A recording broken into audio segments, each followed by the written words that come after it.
Palmeirense, que maravilha, hein? Ganhamos o jogo, encurtamos a distância pro atual líder Botafogo, atual por enquanto.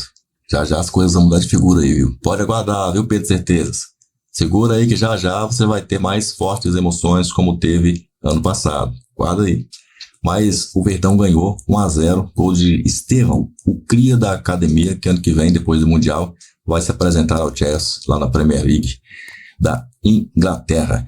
Mas, meus amigos, ganhamos aí bem do Grêmio, um segundo tempo espetacular do Verdão, primeiro tempo esquisito ali, o povo ficou puto, raivoso ali, realmente, no Allianz Parque, quem tava vendo pela TV como eu também, puto, porque finalização errada, não conseguia acertar o último passe, aliás, não conseguia acertar quase passe nenhum, no segundo tempo também não estava acertando muita coisa, mas melhorou bastante mesmo, o primeiro tempo foi horroroso, teve até ali tentativas, tentaram jogar e tudo mais, o Grêmio não estava impondo um ritmo tanto forte defensivamente para você não conseguir fazer alguma coisa melhor, né?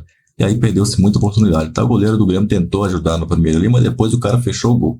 Mas pessoal aí da ESPN, o pessoal resolveu falar aí do jogo do Palmeiras. E o Dudu, cara, Dudu entrou no segundo tempo e jogou fino. Sai dele o gol. Ele faz um drible maravilhoso lá na ponta esquerda, puxa a bola para dentro, pro centro e mete um balaço lá.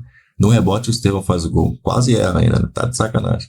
Mas tudo bem, vamos ver o que o pessoal falou aí. Inclusive o comentarista Gambá, que vai comentar aí esse jogo do Verdão, essa vitória aí, que aproxima o Palmeiras da taça de tricampeão brasileiro. Grêmio mais defensivo, mas não esperava tanto assim, com tanto ataque do Palmeiras e um Grêmio tão recuado. Pois é, Edu, vamos direto para o segundo tempo, porque durante o primeiro tempo o Palmeiras careceu de mais energia, um pouco mais de ênfase nos seus movimentos ofensivos e algo que não acontece com frequência, pelo menos nessa era de comando do Abel Ferreira. No intervalo do jogo, na saída do campo, os jogadores foram até criticados pela torcida presente ao Allianz Parque. Mas aí no segundo tempo, o que se viu durante mais ou menos uns 20 minutos, talvez um pouco mais do que isso, foi um volume ofensivo, uma intensidade na pressão, uma quantidade de oportunidades, uma dose de trabalho para o Marquezin, que ele provavelmente não teve nesse campeonato inteiro, uma daquelas situações num jogo de futebol que, pelo que estava acontecendo, todo mundo vendo a partida pensou, ou o Palmeiras vai fazer um gol, enquanto a gente continua vendo cenas do primeiro tempo, esse gol foi anulado corretamente por impedimento, mas todo mundo que via a partida falava, ou o Palmeiras vai fazer um gol, ou esse jogo vai ficar na história como uma dessas ocorrências do futebol, em que o volume, o desempenho, a quantidade de oportunidades, infelizmente, para o time que teve tudo isso, não levaram a uma vitória, a uma mexida no placar.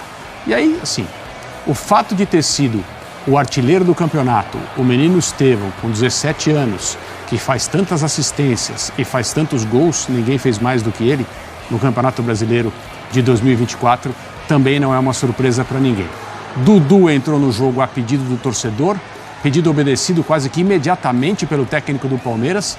O Allianz pediu o Dudu entrou, a jogada dele cortando da esquerda para o centro para bater no gol foi metade do gol, porque o Marquezin soltou no pé do Estevão, que só teve o trabalho de tocar na bola e dar ao Palmeiras um gol que faz com que essa diferença, momentaneamente pelo menos, fique em 3 pontos. É claro que o Botafogo ainda vai jogar, mas o Palmeiras não podia desperdiçar os 3 pontos hoje, especialmente depois do que fez nesses 25 minutos durante o segundo tempo. A quantidade de gols perdidos, essa do Gomes foi uma das mais impressionantes. O gol se apresentou para ele a uma pequena distância. Essa foi mais uma do Estevão, ele já fez gols assim, o Marquezin foi buscar. Outras oportunidades foram criadas porque a bola não saía. Estevão dominando na meia-lua e batendo na trave. A facilidade com que ele domina, e né? Aí o Dudu, parece fácil. Aí é o lance do gol. Ele pedala e bate. A bola procura o Estevão. Vacilo do Reinaldo ou não? Não sei se dá para dizer assim.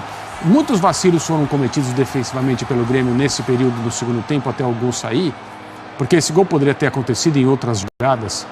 E imediatamente após o gol, o Renato faz 3 substituições. Ele estava preparando 2, acabou fazendo 3. É aquela situação de um time que aparentemente está muito satisfeito com o 0-0 fora de casa, muito tranquilo, querendo que o tempo passe mais rápido, isso não acontece.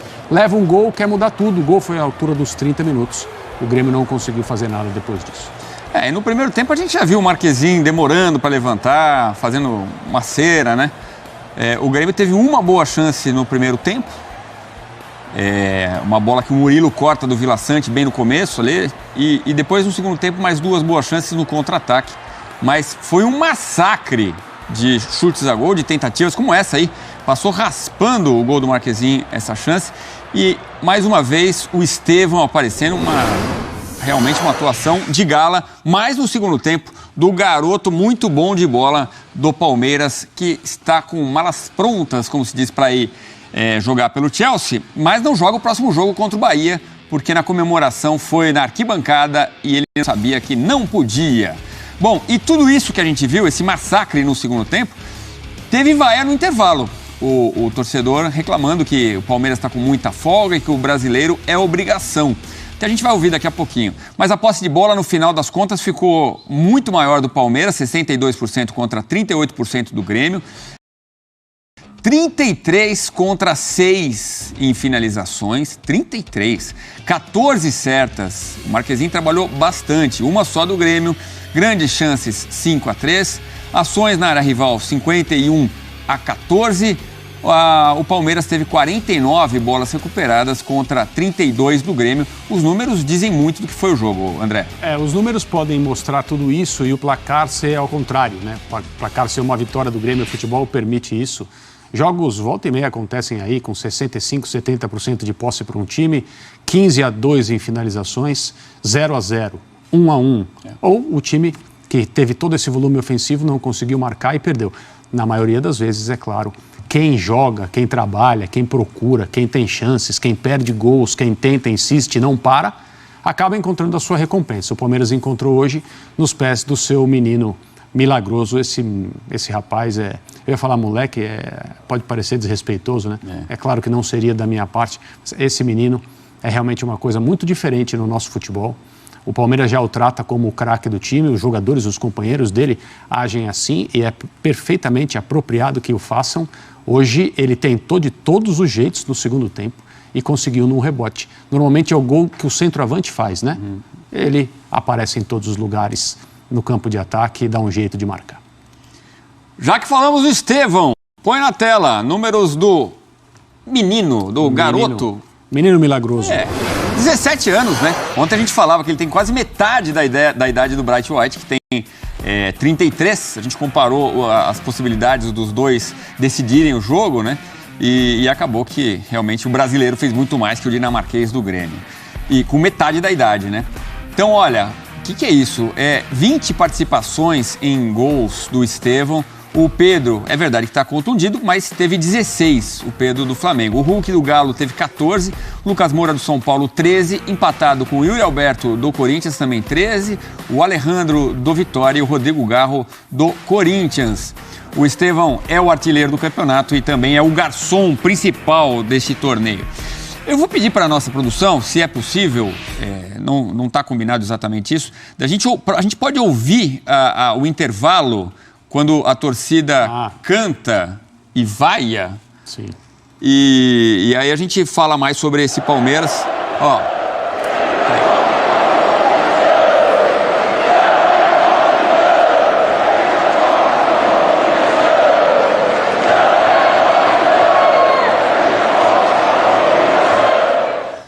Tá aí. É isso, né? A torcida descontente no Allianz Parque, especialmente depois da derrota no derby contra o Corinthians. No outro jogo foi um empate contra o Fortaleza. O torcedor viu a distância aumentando demais para o Botafogo, mas agora caiu. O segundo tempo mudou e aí só tivemos aplausos para o Palmeiras. E a diferença caiu para 3 pontos, André. O mesmo torcedor que estava ali preocupado, tenho certeza que agora, nesse momento, está falando, dá para ser tricampeão, hein? Esses apupos foram direcionados aos jogadores do Palmeiras no final do primeiro tempo, quando o time não fazia uma boa partida, uma partida brilhante, mas também não era um jogo tremendamente ruim para que o time merecesse críticas por esse jogo, por essa metade, digamos, de atuação. contra o Grêmio na noite dessa sexta-feira. O que acontece e o que leva a esse tipo de reação de muitas torcidas, não só a do Palmeiras, basicamente é a repercussão não só de uma derrota para o seu maior rival. O Palmeiras, na segunda-feira, há poucos dias, perdeu para o Corinthians na Neoquímica Arena pelo mesmo Campeonato Brasileiro. No dia seguinte, o Botafogo venceu o Vasco, a diferença foi para 6 pontos, o título ficou muito mais difícil, o torcedor está descontente. É esse torcedor mal acostumado, entre aspas, com uma era de conquistas em praticamente todas as temporadas. Se o Palmeiras não for campeão brasileiro, esse ano ele não vai ter conquistas importantes, daquelas que no início de cada ano povoam a ilusão do torcedor palmeirense, e ele sabe que o time dele é capaz de se aproximar e de conquistar esses troféus. Em 2024, se não for campeão brasileiro, e seria mais uma vez campeão brasileiro, tricampeão, vai ser uma temporada diferente das últimas. Para mim, assim, a minha impressão é que há um pouco de exagero aí nessa questão de muita folga e pouca obrigação, é isso? É muita folga, o brasileiro é obrigação. É isso, mas assim, a questão das folgas é que o Palmeiras teve 9 dias de trabalho, trabalhou 7 desses 9, antes do jogo com o Corinthians, foram 2 dias de folga para o elenco. O Abel foi visto no treino da Fórmula 1. Isso eu acho que pesou demais, né? A imagem dele nos boxes, tudo. Mas quando você tem uma semana inteira de trabalho, o normal, e o próprio Abel já falou isso outras vezes, é trabalhar todos os dias, exceto um. Os jogadores têm um dia de folga, em que não fazem nada. 9 dias. O Abel deu 2 folgas. Será que foi por isso que o Palmeiras não fez o jogo que queria ter feito na Neoquímica Arena contra o Corinthians e perdeu? É claro que não. E o Abel, na sexta-feira, cometeu um grande pecado, aparecer publicamente no treino da Fórmula 1 aqui em São Paulo. Os jogadores e os treinadores, eles têm vida também, e eles têm seus próprios interesses. Então, assim, o clube determinou a escala, digamos, de trabalho, e esta escala tinha 2 dias de folga. Se o Palmeiras tivesse ganhado do Corinthians, e poderia ter ganhado se fizesse um gol ou 2 na primeira meia hora de jogo, alguém estaria reclamando? Não. Alguém falaria que o Abel não deveria ter ido ao treino da Fórmula 1 na sexta-feira? As coisas não podem ser feitas de trás para frente. Esse é o problema. E ainda mais um técnico que se dedica tanto ao trabalho dele no Palmeiras, né, como a gente sabe. Bom, só para registrar aqui, não é mole não, é muita folga para pouca obrigação, né? Sim. E o nosso Elton Serra manda informação aqui, ele em parceria com o nosso Data ESPN. 33 finalizações do Palmeiras, é a segunda maior marca do Campeonato Brasileiro da Série A, só perde para o número de ataques do Corinthians contra o Juventude em agosto. 1-1 naquele jogo, o Corinthians finalizou 34 vezes.